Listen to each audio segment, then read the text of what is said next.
Elon Musk, Chapter 19. Mr. Musk Goes to Washington. SpaceX, 2002 to 2003. Gwen Shotwell. Musk did not naturally partner with people, either personally or professionally. At Zip2 and PayPal, he showed he could inspire, frighten, and sometimes bully colleagues. But collegiately was not part of his skill set, and difference not in his nature and deference. He does not like to share power. One of the few exceptions was his relationship with Gwen Shotwell, who joined the SpaceX in 2002 and eventually became its president. She has worked with Musk sitting in the cubicle right next to his at SpaceX headquarters in Los Angeles for more than 20 years, longer than anyone else. Direct, sharp spoken, and bold, she prides herself on being mouthy without crossing the line into disrespect. And she has the pleasant confidence of the high school basketball player and cheerleader captain she once was.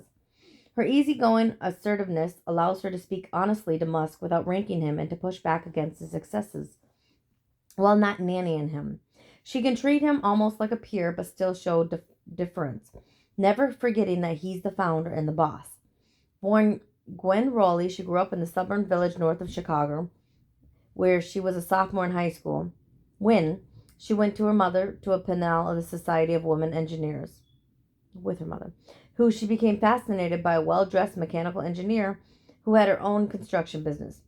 I want to be like her, she said, and decided to apply to the engineering school at nearby Northwestern University. I applied because of the Northwestern's richness in other fields, she later told students there. I was terrified of being tagged as a nerd. Now I'm super proud to be one. As she was walking to a job interview with IBM's Chicago area's office in 1986, she stopped to watch a television in a store window that was broadcasting the launch of the Space Shuttle Challenger.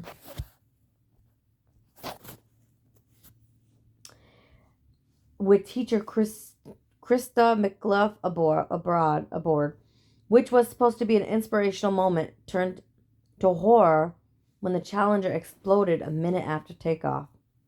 Shotwell was so shaken that she didn't get the job. I must have really sucked eggs out in the interview. Eventually, she was hired by Chrysler in Detroit. Then moved to California, where she became head of space systems sales for Micronism Inc., a startup consulting firm in the same neighborhood as SpaceX. At Microcosm, she worked with an adventurous, rugged-faced German engineer named Hans Koenigsmann. She met Musk at one of the weekend gatherings of rocket launching hobbyists in the Mayab Desert. Musk subsequently went to his house to recruit him in May 2002. He became SpaceX's fourth employee. To help him celebrate, Shotwell took Koenigsmann to their favorite neighborhood lunch place, a bright yellow Austrian restaurant called Chef Hans. Then she drove Koenigsmann a few blocks down the street to drop him off at SpaceX. Come on in, he told her. You can meet Elon.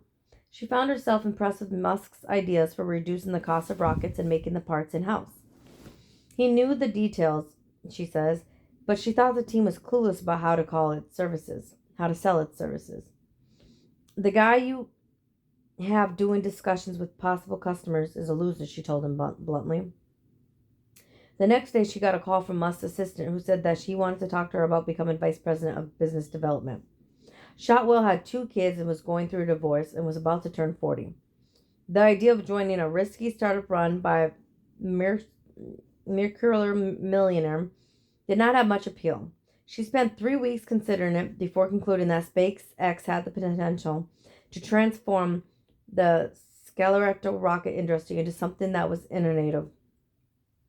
I've been a fucking idiot, she told him. I'll take the job. She became the company's 7th employee. Shotwell has a special insight that helps her with dealing with Musk. Her husband has the autism spectrum disorder commonly called Asperger's. People like Elon with Asperger's don't take social cues and don't naturally think about the impact of what they say on other people, she says. Elon understands personalities very well, but as a study, not as an emotion. Asperger's can make a person seem to lack empathy. Elon is not an ass, and yet sometimes he will say things that are very assholey. she says. He just doesn't think about the personal impact of what he's saying. He just wants to fulfill the mission. She does not try to change him, just solve people who get singed. Part of my job is to tend to the wounded, she says. It also helps that she's an engineer. I'm not at his level, but I'm not an idiot. I understand the stuff he's saying, she says. I listen hard, I take him seriously. Read his intentions and try to achieve what he wants. Even if what he is saying seems crazy initially. When she insists to me that he tends to be right, it can sound as if she's a psychopath, but she actually isn't. She speaks her mind to him and gets annoyed at those who don't. She names a couple of them and says they'll work their asses up, but they're chicken shits around Elon. Wooing NASA. A few months after she joined SpaceX in 2003, Shotwell and Musk traveled to Washington. Their goal was to win a contract from the Defense Department to launch a new breed of small tactical communications satellites, known as TACSAT, that would allow commanders of ground forces to get imagery and other data quickly. They went to a Chinese restaurant near the Pentagon, and Musk broke his tooth. Embarrassed, he kept putting his hand over his mouth until she started laughing at him. It was the funniest thing watching him try to hide it.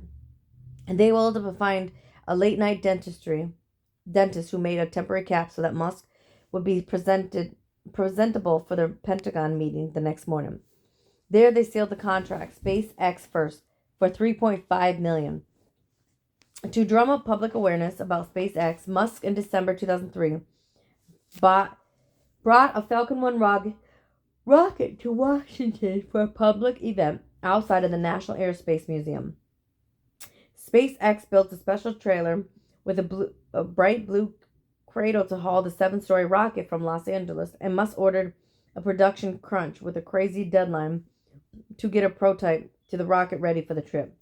To many of the company's engineers, this seemed like a mammoth distraction. But when the rocket was paraded up Independence Avenue with a police escort, it impressed Sean O'Keefe, the administrator of NASA. He dispatched one of his deputies, Liam Starsfield, to California to assess the spunky startup. SpaceX presents good products and solid potential, Starsfield reported back. NASA investment in this venture is well warranted. Starsfield admired Musk's hunger for information on highly technical issues, ranking from the docking system of the International Space Station to the ways that engines can overheat. They engaged in an extended email correspondence on these and other issues. But in February 2004, the exchange grew nasty when NASA awarded a $227 million contract without competitive bidding to a rival private rocket company, Chrysler Aerospace. The contract was for rockets that could resupply the International Space Station, something that Musk, rightly, as it turned out, thought SpaceX could do. Starsfield made the mistake of giving Musk an honest explanation.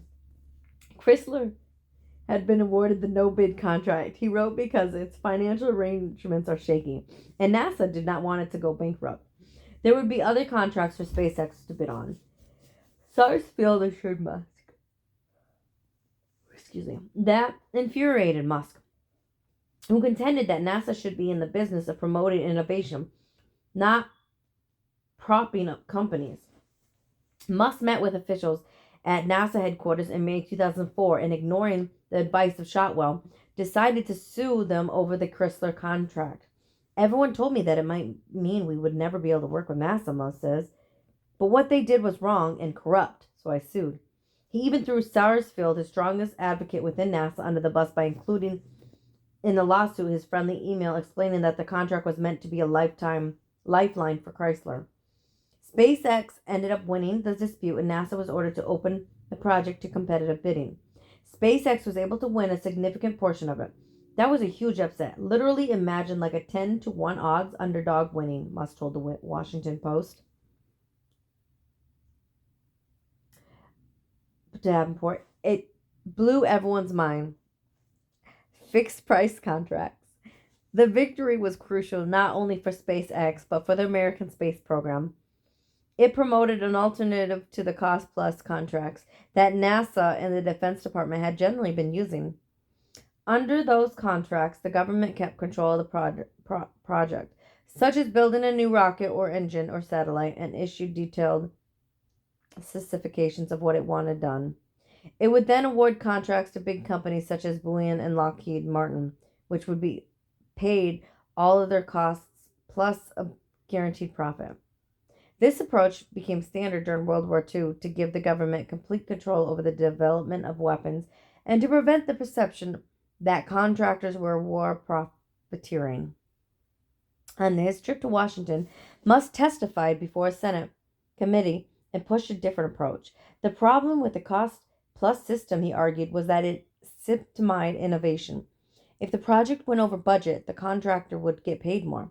There was little incentive for the cozy club of cost plus contractors to take risk, be creative, work fast, or cut costs. Boeing and Lockheed just want their cost plus gravy trains, he says. You just can't get to Mars with that system. They have an incentive never to finish. If you never finish a cost plus contract, then you suckle on the tit of the government forever. SpaceX pioneered an alternative in which private companies bid on performing a specific task or mission, such as launching government payloads into orbit. The company risked its own capital, and it would be paid only if and when it delivered on certain milestones. This outcomes-based, fixed-price contracting allowed the private company to control within broad parameters. However, its rockets were designed and built. There was a lot of money to be made of it.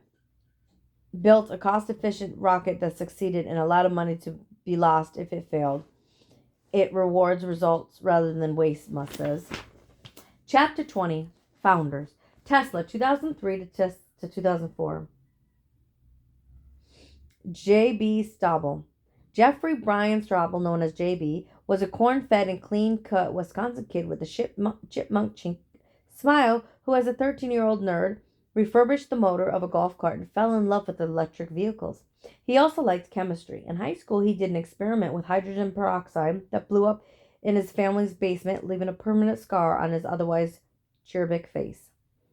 While studying engineer systems at Stanford, he interned with the high-spirited and perkish New Orleans-born entrepreneur Harold Rosen, who designed the geostationary satellite system for Hughes Aircraft.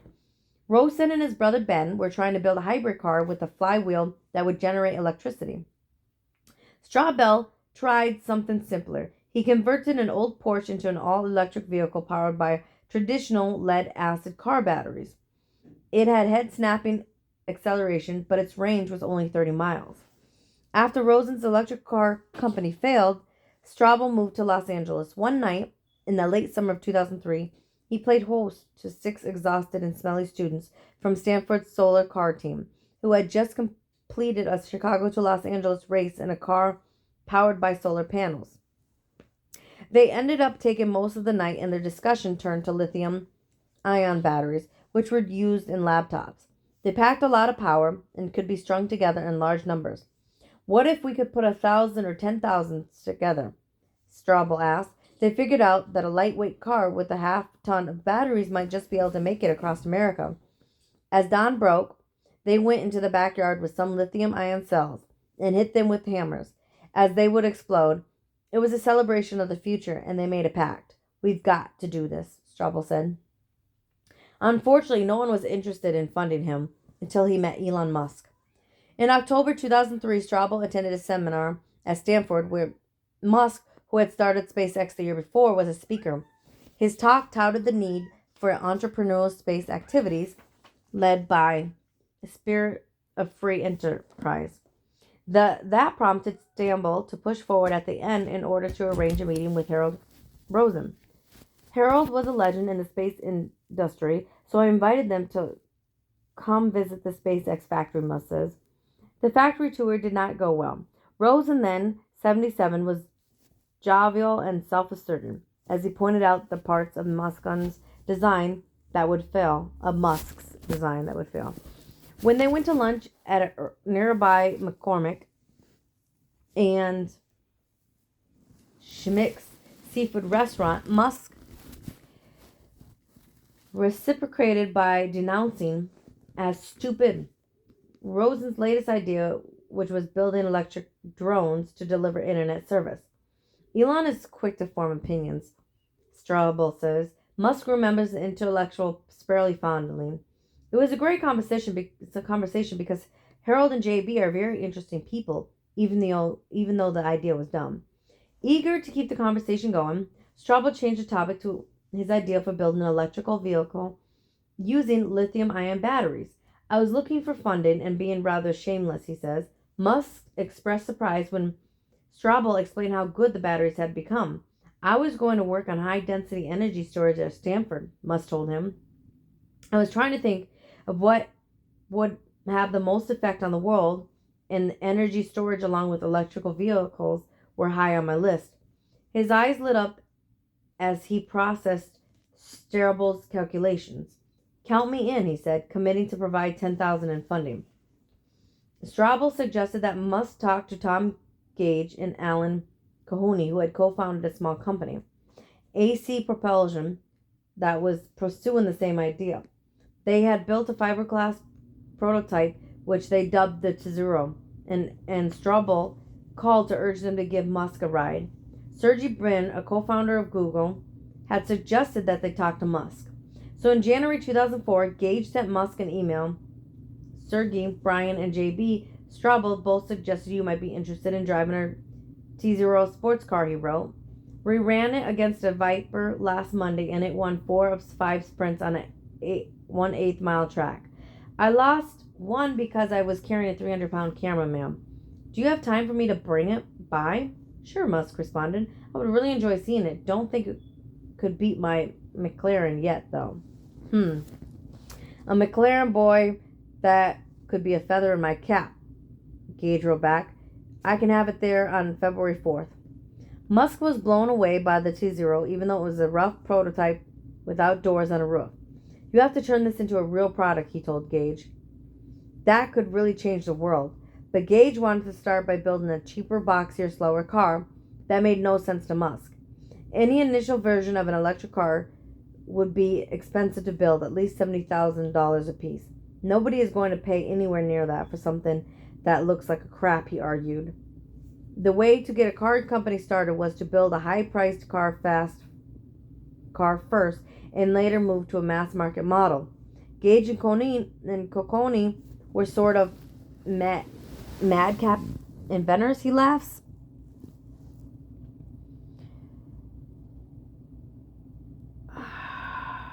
Common sense was not their strong suit. For weeks, Musk badgered them to build a fancy roadster. Everyone thinks electric cars sucks, but you can show them that they don't, he implored. But Gage resisted.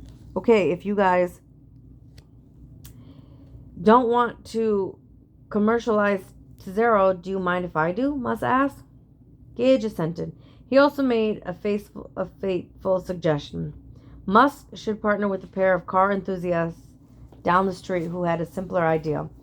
And that was how Musk ended up meeting with two people who had gone through a comparable experience with AC Propulsion and had decided to start their own car company, which had registered under the name Tesla Motors. Martin Eberhard. When Martin Eberhard, a lanky Silicon Valley entrepreneur with a lean face and high voltage personality, was getting over a bad divorce in 2001, he decided he should, as he described it, be like every other guy going through a midlife crisis and buy myself a sports car. He could afford a nice one because he had started and sold a company that made the first popular Kindle predecessor, the Rocket e-book. But he didn't want a car that burned gasoline. Climate change had become real to me, he says. Plus, I felt we kept fighting wars in the Middle East because of our need for oil.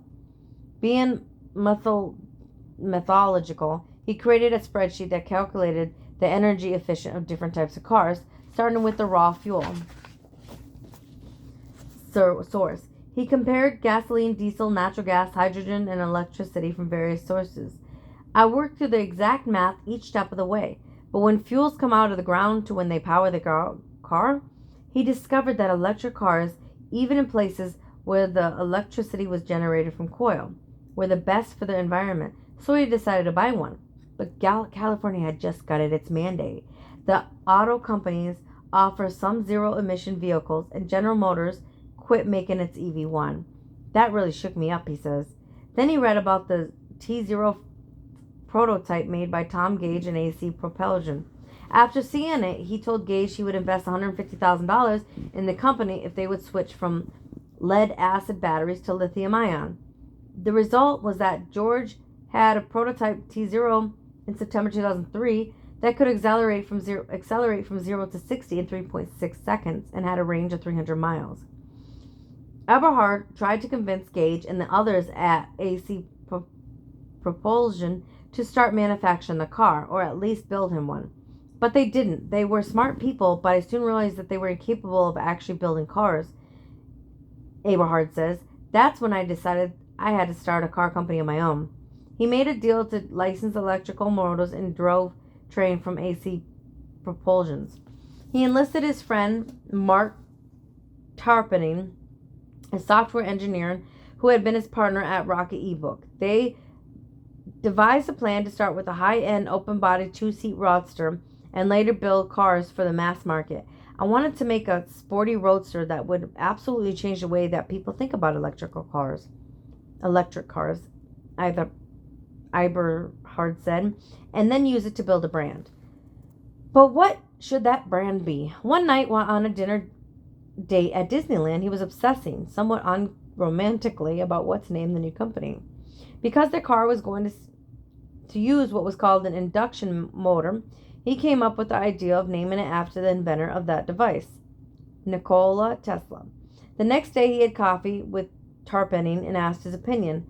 Tarpening whipped out his laptop, went online, and registered the name. In July 2003, they incorporated the company. Chairman Musk. Eberhard faced a problem. He had an idea and a name, but he had no funding. Then in March 2004, he got a call from Tom Gage. The two had made an agreement that they would not compete for each other's investors. When it became clear that Musk was not going to invest in AC Propulsion, Gage offered him to Eberhard. I'm giving up Elon, he said. You should give him a call. Eberhard and Tarpening had met Musk earlier when they had gone to hear him speak at the Mars Society meeting in 2001. I buttonholed him afterwards just to say hi like a fanboy, Eberhard recalls. He mentioned that encounter in an email to Musk, asking for a meeting. We would love to talk to you about Tesla Motors, particularly if you might be interested in investing, he wrote. I believe that you have driven AC Propulsion's to zero car. If so, you already know that a high-performance electric car can be made. We would like to convince you that we can do so profitably. That evening, Musk replied, sure. Eberhard came down from Palo Alto to Los Angeles that week, accompanied by colleague Ian Wright. The meeting in Musk's cyber circle at SpaceX was supposed to last a half hour, but Musk kept prepping them with questions while occasionally shouting over to his assistant to cancel his next meeting. For 2 hours, they shared their visions for supercharged electric cars, discussing the details of everything from the drivetrain and motor to the business plan. At the end of the meeting, Musk said he would invest. When they got outside the SpaceX building, Eberhard and Wright exchanged high fives after a follow-up meeting that included Tarpening. They agreed that Musk would lead the initial financing around with a $6.4 million investment and become chair of the board.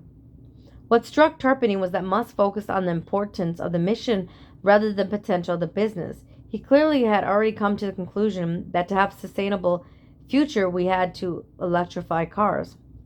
Musk had a couple of requests. The first was that the paperwork had to be done quickly because his wife, Justine, was pregnant with twins, and a C-section had been scheduled for a week later. He also asked Eberhard to get in touch with J.B. Staubel. Having invested in both Staubel's enterprise and Eberhard's, Musk thought that they should work together. Staubel, who had never heard of Eberhard's of his fledgling Tesla enterprise, rode his bicycle over and came away skeptical. But Musk called him and urged him to join forces. Come on, you've got to do this, Musk told him. It'll be a perfect fit. The pieces thus came together for what would become the world's most valuable and transformative automobile company. Eberhard as CEO, Tarpenning as president, Stambul as chief technology officer, Wright as chief operating officer, and Musk as the chair of the board and primary funder. Years later, after many bitter disputes and a lawsuit, they agreed that all five of them should be called co-founders. The Roadster. Tesla, 2004 to 2006. Straubel takes Governor Arnold Schwarzenegger for a test drive in a Roadster. Cobbling together pieces. One of the most important decisions that Elon Musk made about Tesla, the defining imprint that led to its success and its impact on the auto industry, was that it should make its own key components, rather than piecing together a car with hundreds of components from independent suppliers. Tesla would control its own destiny in quality and cost and supply chain by being virtually integrated. Creating a good car was important. Even more important was creating the manufacturing process and factory that could mass produce them, from the battery cells to the body. But that's not the way the company began. Just the opposite. When producing the rocket ebook, Martin Eberhard and Mark Tarpenning had outsourced the manufacturing process.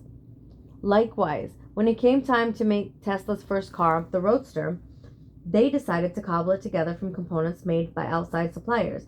In a decision that would come to haunt Tesla, Eberhard decided that Tesla would get batteries in Asia and car bodies in England and drive trains from AC propulsion and a transmission from Detroit or Germany. This was in line with the prevailing trends in the auto industry. In the early days of Henry Ford and other pioneers, car makers did most of the work in-house. But beginning in the 1970s, the company spun off their parts makers and upped their reliance on suppliers. From 1970 to 2010, they went from producing 90% of the intellectual property in their vehicles to about 50%. That made them dependent on a far-flung supply chains. After Eberhard and Tarpenning decided to outsource the building of the car's bodies and chassis, they went to the Los Angeles Auto Show, invited themselves into the booth of the boutique British sports car maker Lotus, and cornered one of the executives. He was a polite British guy and couldn't find a way to tell us to go away, Eberhard says. When we were done, he was intrigued enough to invite us to the UK. They eventually agreed to a deal in which Lotus would supply a slightly modified version of the body of its spiritually Elise Roadster, and then Tesla would equip it with an electrical engine and powertrain from AC propulsion. By January 2005, the 18 engineers and mechanics at Tesla had cobbed together by hand what was known as a development mule, a vehicle that could be shown off and tested before being put into production. To make a mule required a lot of hacking and slashing in order to jam our batteries and the AC propulsion powertrain into a Louis Alias. Musk says, but at least we had a thing that looked like a real car. It actually had doors and a roof, unlike the Zero. Stambul got to take the first test ride. When he touched the accelerator, it bolted forward like a startled horse, amazing even its engineers. Eberhard's turn came next, and tears came to his eyes as he gripped the wheel. After Musk took his turn, zipping around and marveling at the car's super quick but silent acceleration, he agreed to invest $9 million more in the company. Whose company? One issue with startups, especially those with multiple founders and funders, is who should be in charge. Sometimes the alpha male wins, as when Steve Jobs marginalized Steve Wozniak and when Bill Gates did the same to Paul Allen. At other times, it's messier, especially when different players feel that they are the founder of the company. Both Eberhard and Musk considered themselves to be the main founder of Tesla. In Eberhard's mind, he had come up with the idea, enlisted his friend Tarpenning, registered a company, chosen a name, gone out and found founders. Elon called himself the chief architect and all kinds of things, but he wasn't, Eberhard says. He was just a board member and an investor. But in Musk's mind, he was the one who put Eberhard together with Straubel and provided the funding needed to start the company. When I met Eberhard and Wright in tarpaulin. They had no intellectual property, no employees, nothing. All they had was a shell corporation. At first, this difference in perspective was not a big problem. I was running SpaceX, Musk says, and I had no desire to also run Tesla. He was happy, at least initially, to be the board chair and let Eberhard be CEO. But as the person who owned most of the equity, Musk had ultimately authority, and it was not in his nature to defeat, especially when it came to engineering decisions. He became increasingly involved. Tesla's leadership team thus became an inherently unstable molecule. For the first year or so, Musk and Eberhard got along. Eberhard handled the daily management of Tesla at its headquarters in Silicon Valley. Musk spent most of the time in Los Angeles and made visits about once a month for board meetings or important design reviews. His questions tend to be technical, pushing into the details of the battery pack, motor, and materials. He was not known for pushing emails, but one night early in the relationship after working on a problem together, he sent one to Eberhard. The number of great product people in the world is tiny, and I think you are one of them. They talked most days, exchanged emails at night, and occasionally socialized. I was never his drinking buddy, Eberhard says, but we were in each other's houses every now and then and went out to eat. Alas, they were too much alike for the buddy movie to last. Both were hard-driven, high-strung, detail-oriented engineers who could be brutally dismissive of those who considered fools. The problem began when Eberhard had a falling out with Ian Wright, who had been part of the founding team. Their disagreements became so intense that each tried to convince Musk to fire the other. It was a tacit acknowledgement by Eberhard that Musk had the ultimate say. Martin and Ian were telling me why the other one is a demon and needs to be thrown out, Musk says. They are saying, Elon, you must make a choice. Musk called Straubel for advice. Okay, who should we pick here, he asked. Straubel replied that neither choice was great, but when he passed, he advised, maybe Martin is the lesser of the two evils.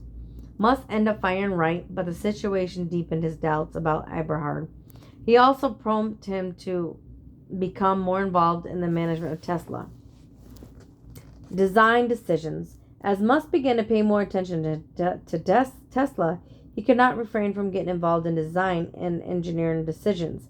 He would fly up from Los Angeles every couple of weeks, chair a design review meeting, inspect models, and suggest improvements. Being Musk, however, he could not consider his ideas to be more suggestions. He bristled when they were not carried out. This was a problem because the company's business plan called for cobbling together a body from Lotus and other suppliers, making major changes. We had planned to do the minimal possible modifications, Tarpanin said, at least until Elon got more involved.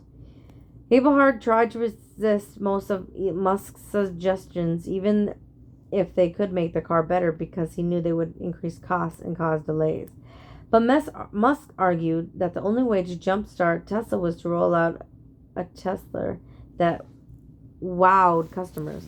We only get to release our first car once, so we want it to be as good as it can be, he told Eberhard. At one of the review meetings, Musk's face darkened. His stare turned cold, and he declared that the car looked cheap and ugly. We couldn't have a crappy-looking car and sell it for around $100,000, he later said. Although his expertise was computer software, not industrial design, he began putting a lot of time into aesthetics of the Roadsters. I had never designed a car before, so I was studying every great car and trying to understand what made it special, he says. I agonized over all the details. He would later profoundly note that he was honored by the Art Center's College of Design in Pasadena for his work on the Roadster. One major design revision that Musk made was to insist that the door of the Roadsters be enlarged. In order to get in the car, you had to be a dwarf mountain climber or a master contortionist, he says. It was insane, fractal. The 6'2" Musk found he had to swing his rather large butt into the seat, fold himself into nearly a fetal position, then try to swing his legs in. If you're going on a date, how is a woman ever going to get in the car, he asked. So he ordered that the bottom of the door's frames be lowered 3 inches. The The resulting redesign of the chassis meant that Tesla could not use the crash test certification that Lotus had, which had added $2 million to production costs. Like many of Musk's revisions, it was both correct and costly. Musk had ordered that the seats be made wider. My original idea was to use the same seat structures that Lotus used, Eberhard says. Otherwise, we'd have to redo all the testing. But Elon felt that the seats were too narrow for his wife's butt or something. I got a skinny butt, and I kind of miss the narrow seats. Musk also decided that the original Lotus headlights were ugly because they had no cover or shield. It made the car look bug-eyed. He says, the lights are like the eyes of a car, and you have to have beautiful eyes. That change would add another $500,000 to the production costs, he was told. But he was adamant. If you're buying a sports car, you're buying it because it's beautiful, he told the team. So this is not a small deal. Instead of the fiberglass composite material that Lotus used, Musk decided that the Roadster body should be made from stronger carbon fiber. That made it costlier to paint, but also made it lighter while feeling more solid. Over the years, Musk was able to use techniques learned at SpaceX and apply them to Tesla and vice versa. When Eberhard pushed back on the cost of the carbon fiber, Musk sent him an email. Dude, you could make the body panels for at least 500 cars worth per year if you bought the soft oven we have at SpaceX. He wrote, if someone tells you this is hard, they are full of shit. You cannot make high-quality composites in the oven in your home.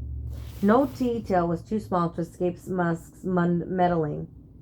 The Roadster originally had door handles, the kind that click open a latch. Musk insisted on electric handles that would generate with an open touch. Somebody who is buying a Tesla Roadster will buy it whether it has ordinary door latches or electric ones, Eberhard argued.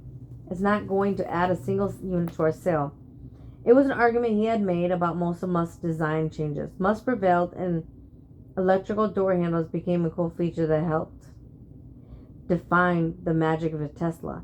But as Abraham warned, it warned yet another cost. Abraham finally got pushed to despair when, near the end of the design process, Musk decided that the dashboard was ugly. This is a major issue, and I'm deeply concerned that you do not recognize it as such, Musk wrote. Eberhard tried to put him off, begging that they deal with the issue later. I just don't see a path, any path at all, to fixing it prior to start of the production without a significant cost and schedule hit, he wrote. I stay up at night worrying about simply getting the car into production sometime in 2007. For my own sanity's sake and for the sanity of my team, I'm not spending a lot of cycles thinking about the dashboard. Many people over the years would make similar pleas to Musk, a few of them successfully. In this case, Musk reluctant, improving the dashboard could wait until after the first car's center production. But it didn't help Musk and Aberlin's relationship. By modifying so many elements, Tesla lost the cost advantage that came from simply using a crash-tested Lotus LS body. It also added to supply chain complexity. Instead of being able to rely on Lotus' existing suppliers, Tesla became responsible for finding new sources for hundreds of components from the carbon fiber panels to the headlights. I was driving the Lotus people crazy, Musk says. They kept asking me why I was so hardcore about every little curve of this car. And what I told them was, because we have to make it beautiful.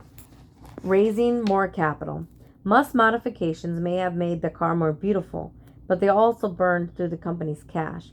In addition, he repeatedly pushed Eberhard to hire more people so that the company could move faster. By May 2006, it was 70 employees, and it needed another round of financing from investors.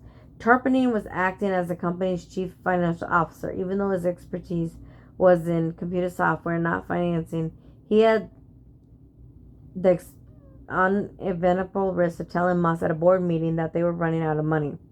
This was sooner than we originally planned, largely because we had been making these hires that Elon pushed for, Turpinning recalls. So Elon totally loses it. During the parade, Elon's brother Kimball, who was on the board, reached into his satchel and looked through budget presentations from the previous 5 meetings. Elon, he quietly interjected, if you took away the cost of 6 unbudgeted new hires that you pushed for, then you could actually still be right on target. Musk paused, looked at the spreadsheets, and conceded the point. Okay, he said. I guess we should figure out how to raise more financing. Tarpanin says he felt like hugging Campbell. In Silicon Valley at the time, there was a tight-knit and hard-partying community of young entrepreneurs and tech bros who had become startup millionaires, and Musk had become one of its stars. He enlisted some of his friends to invest, including Antoine Gracias, Sergey Brin, Larry Page, Jeff Skoll, Nick Pryor, and Steve Chivertson. But board members encouraged him to broaden their network and seek financing from one of the major venture capitalist firms, such as those who gilded Palo Alto Sand Hill Road, that would provide not just money, but a stamp of legitimacy on Tesla.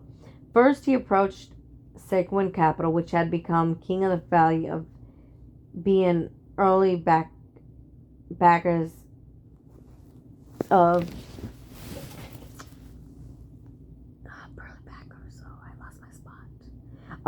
Artery, Apple, and Google. It was run by Michael Mortis, the wry and literate Welsh-born former journalist who had helped guide Musk and Thiel on the tumultuous ride of PayPal. Musk took him for a drive in a mocked-up Lotus prototype. It was an absolute bone-jarring ride with Elon on the wheel in this tiny car with no suspension that went from 0 to 60 in less time than it takes to blink. Mortis says, how much more terrifying can that be? After Mortis recovered, he called Musk and said he wasn't going to invest. I really admire that ride, but you're not going to compete against Toyota. He said it's mission impossible. Years later, Mortis conceded, I don't appreciate the strength of Elon's determination. I didn't appreciate. Instead, Musk returned to Vantage Point Capital, led by Alon Salvesman and Jim Marver. It became the lead investor in $40 million financing around the way that closed in May 2006. The duality of the management with Eberhard and Musk concerned me, Salzman says, but I realized it was just the nature of his beast. The duality was not evident in the press release announcing the funding round, which Musk did not see before it went out. It did not list Musk as one of the company's founders. Tesla Motors was founded in June 2003 by Martin Eberhard and Mark Tarpanin, it declared. Eberhard was quoted politely thanking Musk for being an investor. We are proud of Mr. Musk's and continued confidence in Tesla Motors expressed through his strong participation in every round of financing and his leadership of the board of directors. Getting credit. Musk, who had pushed to remain a spokesman for PayPal even after he had been announced as CEO, had an enthusiastic but awkward attention to publicity. He would never become an on-air pitch for his products, but Lee Iacocca or Richard Branson, nor be a moth attracted to TV interviewers. He would occasionally appear at conferences and sit still for magazine profiles, but he felt more comfortable spouting off on Twitter or holding court on a podcast. A master of means, he had a clever instinct about how to garner free publicity by courting controversy and rejoicing on social media, though he could brood for years after its lights. One constant was his sensitivity about getting credit. His blood boiled if anyone falsely implied that he had succeeded because of inherited wealth or claimed that he didn't deserve to be called a founder of one of the companies he helped to start. That is what happened at PayPal and is now happening with Tesla. In both cases would lead of lawsuits. Eberhard in 2006 had become a bit of a celebrity and enjoyed it. He was described as his frequent television interviews and conference appearances as Tesla co-founder. In that year, he appeared in an advertisement for the BlackBerry personal digital assistants, a predecessor to the smartphone, which was he created the first electric sports car. After the press release on May that May on Tesla's funding round, which referred only to Eberhard and Tartany as the company's founders. Musk moved forcefully to make him see that his own role was never again minimalized. He began conducting interviews without clearing them with the company's public relations chief, Jessica Swartz, who had been hired by Eberhard. She found it problematic that Elon was making pronouncements about the strategy of the company. Why is Elon doing these interviews? She asked Eberhard one day when they were riding in a car. You're the CEO. He wants to do them, Eberhard replied, and I didn't want to be arguing with him. The unveiling. The issue came to head in July 2006 when Tesla was ready to unveil a prototype of the Roadster. The team had handcrafted a black one and a red one, with the ability to go from 0 to 60 in about 4 seconds. They still had not yet changed the skinny seats and the ugly dashboard that Musk hated. But otherwise, they were pretty close to what Tesla planned to put into production. An important element in launching a new product, as Steve Jobs has shown, with his dramatic announcement events, and creating a buzz that transforms it into an object of desire. This was especially true for an electric car, which sometimes needed to be overcome the golf cart image. Switzer came up with the plan to hold a celebrity shredded party at the Santa Monica airport where guests could be given a ride at one of the prototypes. Eberhard and Switz flew down to Los Angeles to show Musk the plans. Things went really badly, she recalls. He went into every detail, including how much we planned to spend on catering. When I fought back, his whole body jerked away and he stood up and walked out of the room. As Eberhard put it, he shit all over her ideas and then told me to fire her. Musk personally took over the planning the event. He oversaw the guest list, chose the menu, and even approved the cost and design of the napkins. A smattering of celebrities showed up, including California Governor Arnold Schwarzenegger, who was taken on a test drive by Straubel. Both Eberhard and Musk spoke. You can have a car that's quick, and you can have a car that's electric. But having one that's both is how you make electric cars popular. Eberhard said in his confident and polished talk. Musk was awkward, displaying his tendency to repeat words tentatively and stammer slightly. But his lack of slickness charmed the reporters. Until today, all electric cars sucked.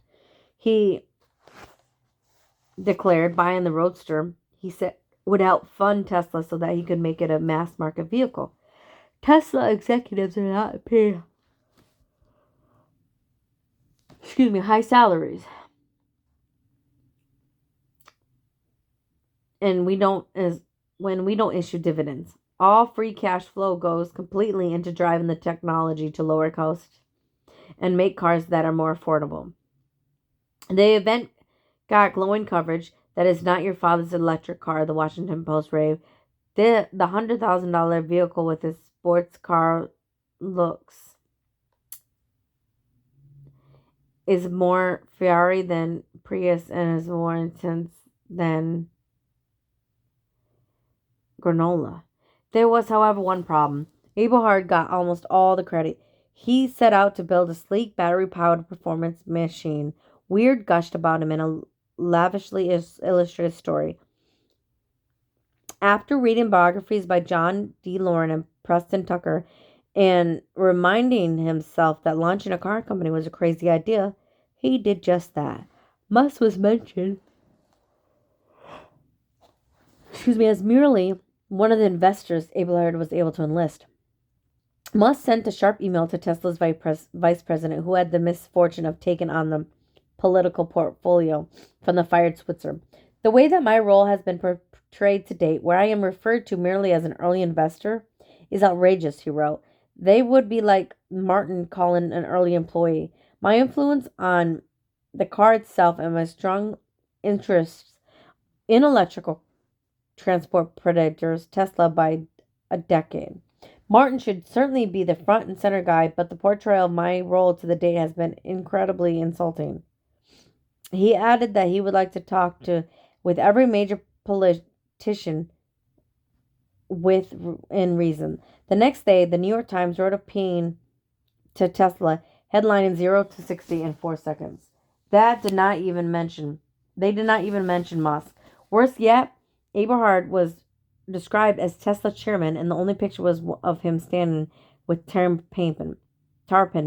I was incredibly insulted and embarrassed by the New York Times article, Musk wrote at Eberhard in the public relations from PCGC, that they hired, and I am not merely unmentioned. But Martin is actually referred to as the chairman. If anything this happens again, please consider the PCGC relationship with Tesla to end immediately. In an effort to assert his own central role, Musk published on Tesla's website a little essay that formed the company's strategy. Cheek titled The Secret Tesla Motors Master Plan, just between you and me, it declared.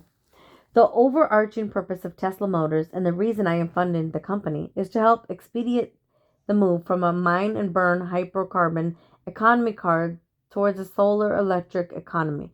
Critical to making that happen is an electrical car without compromise, which is why the Tesla Roadster is designed to beat a gasoline sports car like a Porsche or Ferrari in a head-to-toe showdown. Some may question whether this actually does any good for the world. Are we really in need of another high-performance sports car?